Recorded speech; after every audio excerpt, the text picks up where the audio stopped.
یہ ہے حضرت سہل بن سعد سے رضی اللہ تعالی عنہ۔ وعن سہل بن سعد قال قال رسول اللہ صلی اللہ علیہ وسلم ان العبد لیعمل عمل اہل النار وانہ من اہل الجنہ ویعمل عمل اہل الجنہ وانہ من اہل النار وانما الاعمال بالخواتیم، متفق علیہ۔ بخاری اور مسلم دونوں کی روایت ہے۔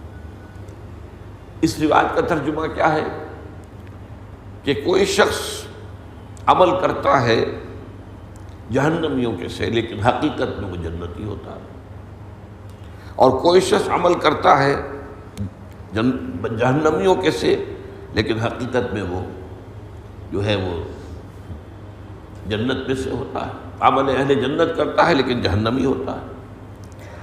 اس لیے کہ اعتبار جو ہے، نتیجہ جو ہے وہ آخری وقت کے اعمال کا ہے۔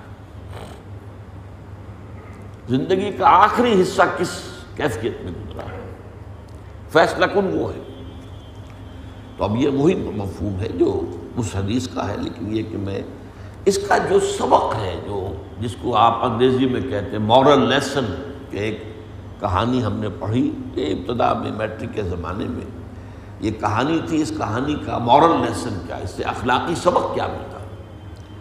وہ اخلاقی سبق یہ ہے کہ کبھی بھی اگر اللہ تعالیٰ نے آپ کو نیکی کی توفیق دی ہوئی ہے تو اس پر غرہ نہ ہو، اس پر مغرور نہ ہو جائے، اس پر یہ نہ سمجھ بیٹھے کہ میں تو جنتی ہوں ہی اور میری تو جنت میں جگہ ریزروڈ ہے۔ کیا پتہ کیا صورتحال پیش آ جائے، کون سا فتنہ سامنے آ جائے، کس فتنے میں گر پڑے، اور وہ ایک فتنے میں گرے ہوا جو ہے انسان بلا من کسب سیئۃ واحاطت بہ خطیئتہ فاولئک اصحاب النار هم فیہا خالدون۔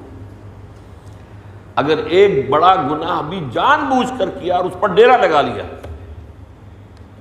اور اس نے اس کا احاطہ کر لیا، اس کے گناہ نے، اس کی برائی نے، تو پھر وہ جہنم میں جائے گا اور ہمیشہ کے لیے جائے گا۔ اس کا انجام کافروں کا سا ہوگا جن کے لیے ابدی جہنم۔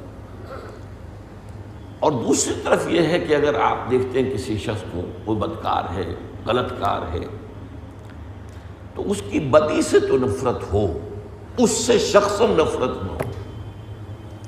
کیا پتہ اللہ تعالیٰ اسے ہدایت دے دے، بلکہ اس کے لیے دعا کریں، اللہم اہد قومی انہم لا یعلمون۔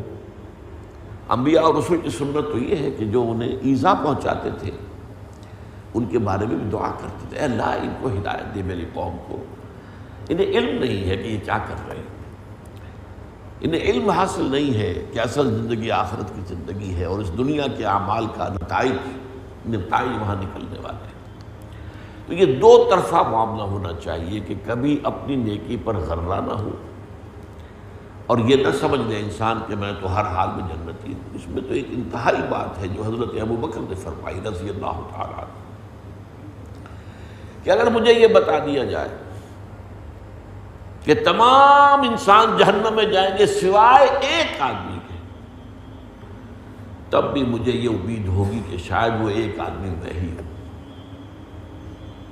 اور اگر مجھے یہ بتا دیا جائے کہ تمام انسان جنت میں جائیں گے سوائے ایک کے جو جہنم میں جائے گا، تب بھی مجھے خوف رہے گا کہ شاید وہ ایک آدمی میں ہی ہوں۔ اس کو کہتے ہیں اصطلاح میں بین الخوف والرجاء۔ انسان کی کیفیت اللہ کے ساتھ بین الخوف والرجاء ایسی رہنی چاہیے کہ خوف بھی رہے، کسی حالت میں بھی آپ کتنے ہی اونچے مقام پر پہنچ گئے ہوں، اللہ کے خوف سے دل خالی نہیں رہنا چاہیے۔ اور وہ انہی حدیثوں کے حوالے، کیا پتہ انجام کیا ہو۔ فَإِنَّمَا الْأَعْمَالُ بِالْخَوَاتِيمِ، جو خاتمے کے وقت کی کیفیات ہوتی ہیں، اصل میں تو فیصلہ اللہ تعالیٰ کے ہاں اس کی بنیاد پر ہوگا۔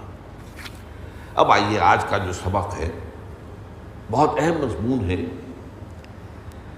اس کی راویہ ہیں ام المومنین حضرت عائشہ صدیقہ رضی اللہ تعالی عنہا۔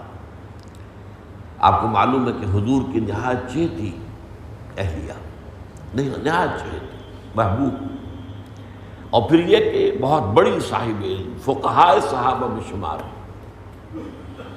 اور صحابہ بھی ان سے آ کر سوال کرتے تھے، پوچھتے تھے، معلومات حاصل کرتے تھے، اور تابعین بھی ان سے تعلیم حاصل کرتے تھے پردے کے پیچھے سے۔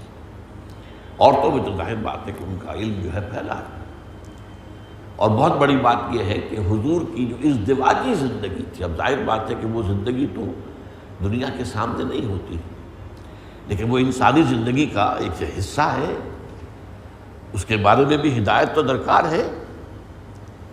جیسے کہ بعض صحابہ نے آ کے شکایت کی تھی کہ حضور یہ یہودی جو ہے ہمیں چھیڑتے ہیں، ہمارا مذاق اڑاتے ہیں کہ تمہارا نبی تمہیں بہت چھوٹی چھوٹی باتوں کی تعلیم بھی دیتا ہے۔